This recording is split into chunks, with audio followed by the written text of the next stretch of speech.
Hello everyone, welcome back to notebook presentation YouTube channel. आज हम पढ़ने वाले हैं inversion of single slider crank chain, quick return motion mechanism, Whitworth motion quick return mechanism, pendulum pump, bull engine and hand pump mechanism, oscillating cylinder mechanism, rotary engine. और इसके बाद करने वाले हैं हम प्रीवियस ईयर के क्वेश्चन आंसर सेशन। तो video को एंड तक देखना क्योंकि बाद में बहुत इंपॉर्टेंट क्वेश्चंस लगाए गए हैं। स्लाइडर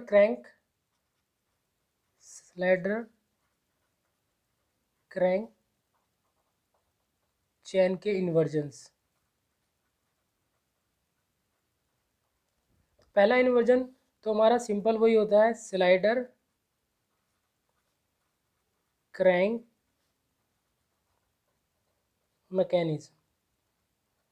स्लाइडर क्रैंक मैकेनिज्म बहुत कॉमन है, आपने सबने देखा ही है, बार बार हम थ्योरी ऑफ मशीन में इसका यूज़ करते हैं। इसमें एक सिलेंडर होता है, एक कनेक्टिंग रोड होती है, ये इसको क्रैंक बोलते हैं, इसको कनेक्टिंग रोड बोलते हैं, इसको स्लाइडर बोलते हैं और इसको सिलेंडर बोलते हैं। ये सबसे सिंपल इन्वर्जन है जिसके काफ़ी एप्लीकेशंस हैं। एप्लीकेशंस इसकी काफ़ी हैं। एप्लीकेशन क्या क्या होती हैं? एक तो आईसी इंजन, जितने भी आईसी इंजन्स होते हैं सभी में ये वाला मैकेनिज्म हम यूज़ करते हैं। दूसरा स्टीम इंजन,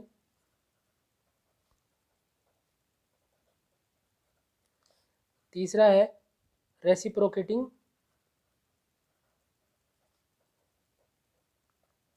कंप्रेसर।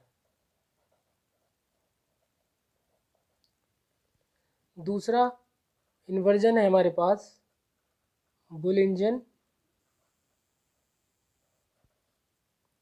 और पेंडुलम पंप।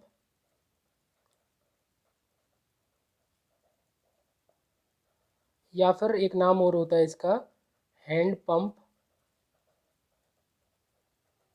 मैकेनिज्म। ठीक है, तो इसका अरेंजमेंट कुछ इस तरीके से हो सकता है। इसमें ये स्लाइडर होता है, जो स्लाइडर इसमें फिक्स होता है।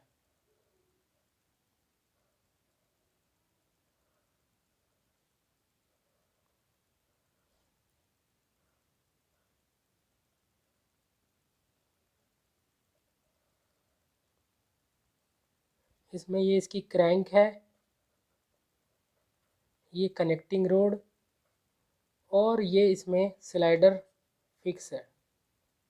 नंबर ऑफ लिंक्स की अगर काउंटिंग करें, इसमें नंबर ऑफ लिंक्स की अगर काउंटिंग करें, लिंक 1, 2, 3 और 4th ये फिक्स लिंक, ये यही है। जितने फिक्स लिंक होते हैं सबकी काउंटिंग हम एक ही करते हैं। ऐसे ही अगर इसमें नंबर ऑफ लिंक की काउंटिंग करें तो पहला लिंक ये क्रैंक, दूसरा ये कनेक्टिंग रोड, तीसरा ये फिक्स स्लाइडर और चौथा ये लिंक। ये सिलेंडर का काम कर रहा है इसमें। इस मैकेनिज्म को अगर हैंडपम्प की फॉर्म में देखेंगे तो हैंडपम्प की फॉर्म में ये मैकेनिज्म कैसा दिखाई देगा, कैसा बनेगा, इस तरीके से बनेगा कुछ।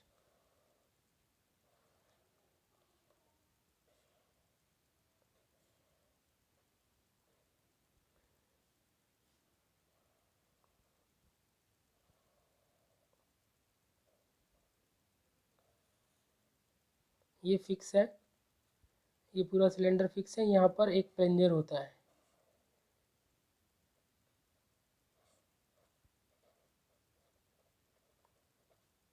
ठीक है, अगर हम इस एंड को नीचे की तरफ प्रेस करेंगे तो ये प्लंजर का मोशन अप एंड डाउन की तरफ होगा। ठीक है, मैकेनिज्म हम इसलिए देख रहे हैं, यहाँ से एक्चुअली यहाँ पे कोई आपको थ्योरी नहीं लिखने वाले हैं। अगर पेपर 1 की बात करें, पूछा यही जाएगा कि बल इंजन, पेंडुलम पंप या हैंड पंप मैकेनिज्म किसका इन्वर्जन है। आपने इतना ही याद रख लिया तो आपका काम हो जाएगा। अगर कोई इंपॉर्टेंट पॉइंट आता है किसी भी उसमें तो मैं आपको बता दूंगा। फिलहाल मैंने आपको इनकी कॉन्फ़िगरेशन बता दी है, किस तरीके का पेंडुलम पंप होता है, किस तरीके का हैंड पंप मैकेनिज्म होता है। इससे ज़्यादा इसमें कहीं से कुछ पूछा नहीं जाता है। ठीक है, ना ही आपको इसकी ज़्यादा फिगर याद रखनी है, ना फिगर बनानी है। ठीक है, नेक्स्ट लेते हैं ऑसिलेटिंग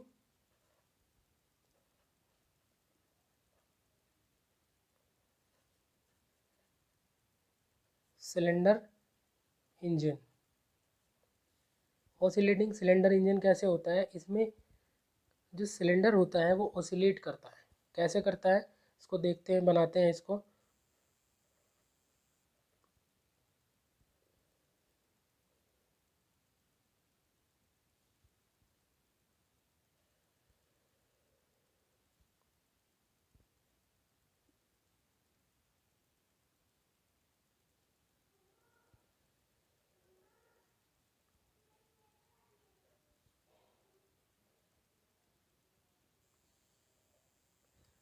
ठीक है, तो ये सिलेंडर है, ये फिक्स लिंक है। ये जो सिलेंडर है ये ऑसिलेट करता रहता है इस पॉइंट ओ के रेस्पेक्ट में, इधर उधर ऑसिलेट करता रहता है। ये क्रैंक है, ये थोड़ी सी लंबी फिगर में बन गई है एक्चुअली। तो क्रैंक उसी को बोलते हैं जो कंप्लीट रिवोल्यूशन करती है। क्रैंक अपना पूरा रोटेशन करेगी, क्रैंक अपना पूरा रोटेशन करेगी। जब ये रोटेशन करेगी तो ये स्लाइडर का मोशन इस तरीके से होगा, इस स्लाइडर के अंदर भी जाएगा और ये सिलेंडर ऑसिलेट करेगा, इस तरीके से ऑसिलेट करता रहता है। तो यही हमसे इसमें पूछा गया था, मतलब यही हमें करना है, पूछा यही जाएगा कि ऑसिलेटिंग सिलेंडर किसका इन्वर्जन है। ठीक है, नेक्स्ट लेते हैं। नेक्स्ट काफ़ी इम्पोर्टेंट है, ठीक है, ये इम्पोर्टेंट है, इसको आपको ध्यान से देखना पड़ेगा, थोड़ा सा कंफ्यूजिंग भी रहता है। Quick return mechanism, quick return mechanism अच्छे से समझेंगे क्योंकि यहीं से न्यूमेरिकल आता है, 1 नंबर का क्वेश्चन यहाँ से बनता है। ठीक है, तो ध्यान से देखेंगे इस चीज़ को, बिल्कुल भी कंफ्यूज नहीं होना है। इसको देखो कैसे बनाते हैं।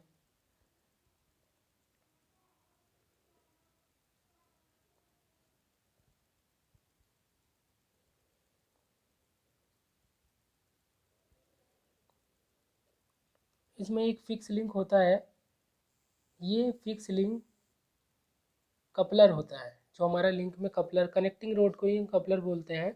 ठीक है, तो ये कपलर लिंक को हम इसमें फिक्स करते हैं। और ये कि स्लोटेड लीवर होता है, जैसे स्लोटेड लीवर ये है, स्लोटेड लीवर, ये भी स्लोटेड लीवर है। कैसा है, स्लोटेड लीवर।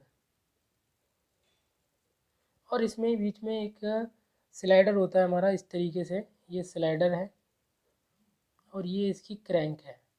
क्रैंक का काम होता है कंप्लीट रिवोल्यूशन। एक्चुअल में तो ये मैकेनिज्म इतना ही है, लेकिन इसका यूज़ कैसे करते हैं, इतना ही मैकेनिज्म है। इसमें लिंक की अगर काउंटिंग करें, लिंक 1 2, तीसरा ये आपका स्लाइडर और चौथा आपका ये स्लोटेड लीवर। लेकिन इसमें क्या होता है, इसकी एक एक्सटेंशन ऐसे होती है और यहाँ पर एक लगा होता है रैम, इसको बोलते हैं रैम, और यहाँ पर लगा होता है टूल। तो ये टूल का मोशन इस तरीके से, टूल जा फॉरवर्ड आगे जाता है, पीछे जाता है, ये लगा होता है। इसकी एप्लीकेशन हमारे पास है सेपर और स्लोटर, हैंड स्लोटर। इसमें इसको हम यूज़ करते हैं कटिंग में। यहाँ पर कटिंग, शेपर का कटिंग टूल लगा होता है। तो फॉरवर्ड में तो उसकी स्पीड धीमी होती है, जब हम कटिंग करते हैं तो धीरे धीरे जाता है, लेकिन रिटर्न में जब आएगा तो धीरे धीरे आता है। इसका मतलब तभी रखा गया है क्विक रिटर्न मैकेनिज्म। ठीक है, अब इसको और देखते हैं क्वेश्चन कहाँ से बनता है, कैसे बनता है। तो जब ये क्रैंक कंप्लीट रिवोल्यूशन इस तरीके से करती है, तो अगर ये पॉइंट हम देखें, ये पॉइंट ओ है, ये पॉइंट ए है, और ये पॉइंट हमारे पास ये वाला पॉइंट बी है। ठीक है, तो जब एक लीवर ऑसिलेट करेगा ऐसे इधर से इधर को, तो ये पॉइंट हमने लिया है सी। तो इस सी की एक्सट्रीम, इस लीवर की एक्सट्रीम पोजीशन होंगी एक बार कि कितना ये इधर जा सकता है और कितना इधर जा सकता है। तो हमने इसकी दो एक्सट्रीम पोजीशन ले ली कि एक एक्सट्रीम पोजीशन इसकी ये है, इसका नाम रख दिया हमने C1। दूसरी इसकी एक्सट्रीम पोजीशन हमने मान ली यहाँ, यहाँ तक आता है C2।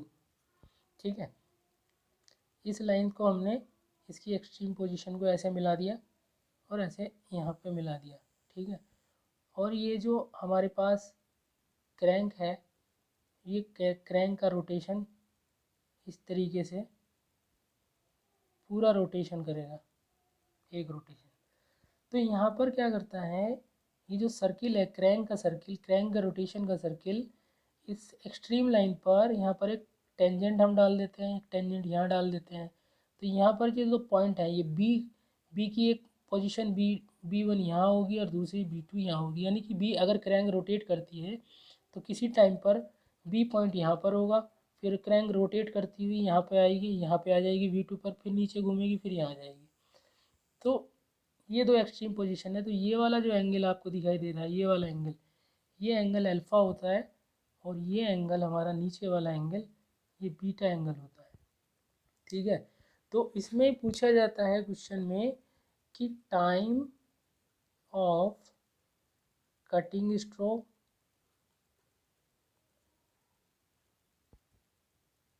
Upon time of return stroke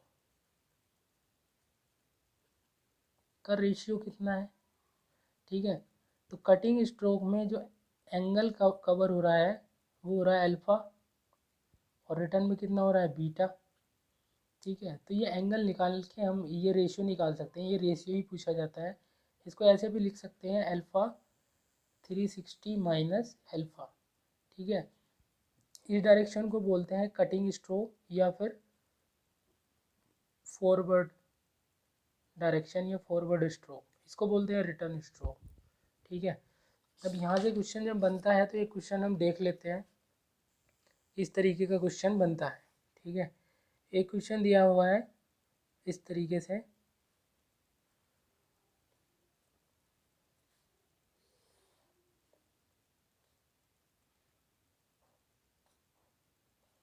आगे मैंने ये वाला क्वेश्चन इंक्लूड किया हुआ है। ठीक है, ये क्वेश्चन है, इस क्वेश्चन में हमें हमारे पास जो डिस्टेंस दी हुई है, ये वाली डिस्टेंस तो हमारे पास 4 दी है, और ये डिस्टेंस हमारे पास दी है 2। ठीक है, तो इस क्वेश्चन को हम कैसे सॉल्व करेंगे, फिगर थोड़ा सा इसको दोबारा बनाते हैं, क्योंकि ये बड़ा हो गया छोटा हो गया, इसको दोबारा बना लेते हैं।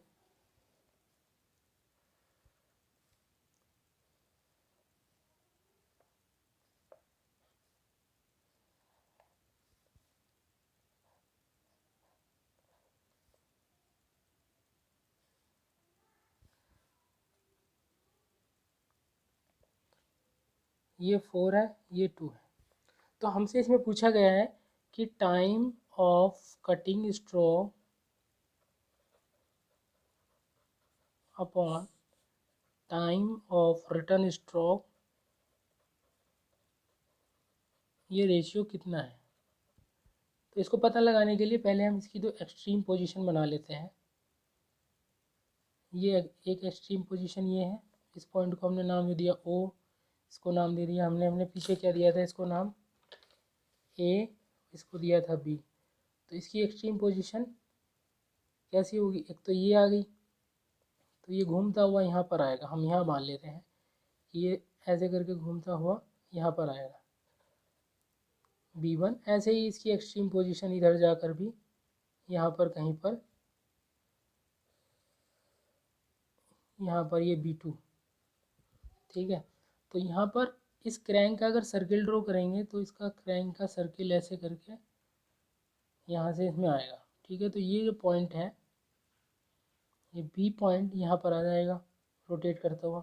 तो हमने बताया कि ये जो लाइन होती है, ये जो लाइन होती है इस पे परपेंडिकुलर होती है इस लाइन पे। तो यानी कि इसका क्या पता चलता है कि ये वाला जो एंगल है ये 90 डिग्री है, क्योंकि ये सर्किल यहाँ से टेंजेंट होता है। ये वाला एंगल जो बनेगा यहाँ पर 90 डिग्री होगा, तो ये एंगल 90 डिग्री हमको पता चल गया। और ये डिस्टेंस 2 है, तो ये भी तो क्रैंक है, तो ये भी 2 हो गया। और ये एंगल हमको निकालना है, ये एंगल हमको निकालना है, ये एंगल कितना होगा। तो ये ट्रायंगल बनता है, तो इस ट्रायंगल में हम कौन सा लगाएंगे, हम इसमें cos theta. cos theta is equal to क्या होता है, बेस अपॉन, ये इसका बेस हो गया, ये इसका हाइपोटेन्यूज हो गया 4, 1/2। cos theta 60, theta is equal to कितना आ गया हमारे पास 60 डिग्री। जब ये एंगल 60 डिग्री है तो ये एंगल भी 60 डिग्री हो गया, तो नीचे का पूरा एंगल कितना होता है। ठीक है, तो beta is equal to 120 degree. ठीक है, तो alpha is what, alpha is equal to 360 minus beta होता है ठीक है, तो ये कितना आएगा 240। अब यहाँ पर रखते हैं अल्फ़ा अपॉन बीटा। अल्फ़ा आया 240, ये हमारे पास आया 120, कट कर देंगे तो आंसर आ जाएगा 2। इसका 2 आंसर होगा। इस तरह के क्वेश्चन थोड़ा ज्योमेट्री, इसमें ज्योमेट्री लगानी होती है और क्वेश्चन सॉल्व हो जाते हैं। नेक्स्ट है हमारे पास नेक्स्ट वर्थ न्यूमेरिकल अगर आता है तो क्विक रिटर्न मैकेनिज्म से आता है, इससे नहीं आता है। इसकी कॉन्फ़िगरेशन देख लेते हैं, दोनों सेम होते हैं, सेम से ही होते हैं दोनों का काम, क्विक रिटर्न मैकेनिज्म है दोनों।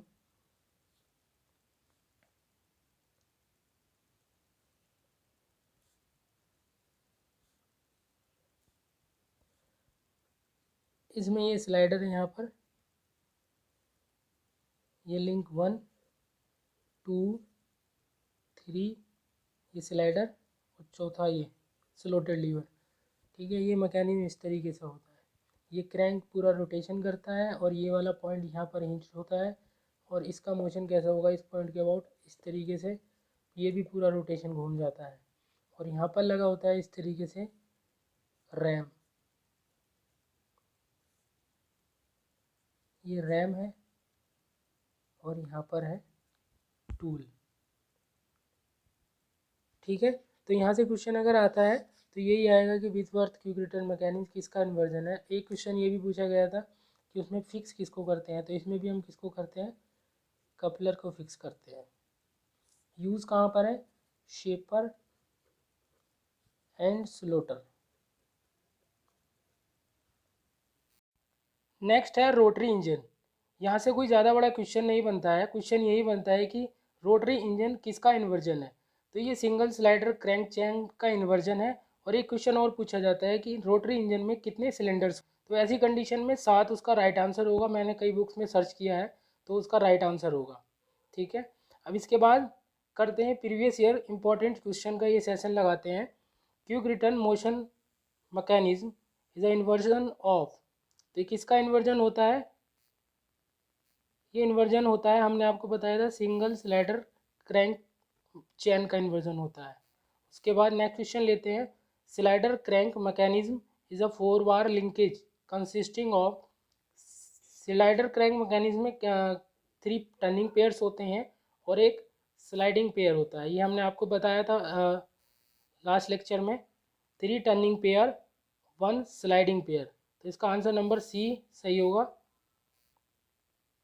ये क्वेश्चन है, ये हमने अभी पीछे सॉल्व किया है, इसका आंसर हमने निकाला था। इसका आंसर क्या आएगा 2, इसका आंसर आएगा 2। नेक्स्ट क्वेश्चन देखते हैं। Previous year consider a point in a link connecting double slider crank chain, it would trace. हमने बताया था डबल स्लाइडर में अगर एक रोड ए बी से कनेक्ट करते हैं तो इलिप्टिकल ट्रैमल बनता है। लास्ट लेक्चर में हमारे ये था, जिन लोगों ने वो वीडियो नहीं देखी तो उस वीडियो को देख लेना। उसमें हमने बताया था कि अगर जो लेंथ ए बी हमने ली थी उसके मिड पॉइंट में अगर कोई ट्रेशर लगा है तब एक सर्कुलर पाथ बनेगा। अगर मिडिल में नहीं लगा, कहीं दूसरी जगह लगा है, तो वो एक इलिप्स पाथ ड्रॉ करेगा, इलिप्टिकल पाथ ड्रॉ करेगा। नेक्स्ट क्वेश्चन देखते हैं। What type of contacts occurs during mashing of the helical gear. तो हेलिकल गियर का जब इंगेजमेंट होता है तो वहाँ पर पॉइंट कॉन्टैक्ट होता है, ये पॉइंट याद रखेंगे। आज के लिए इतना ही। वीडियो अगर अच्छी लगी हो तो सब्सक्राइब कर लेना और वीडियो को लाइक कर लेना और बेल आइकन प्रेस कर देना, जिससे कि लेटेस्ट वीडियो का नोटिफिकेशन आप तक पहुँच जाए।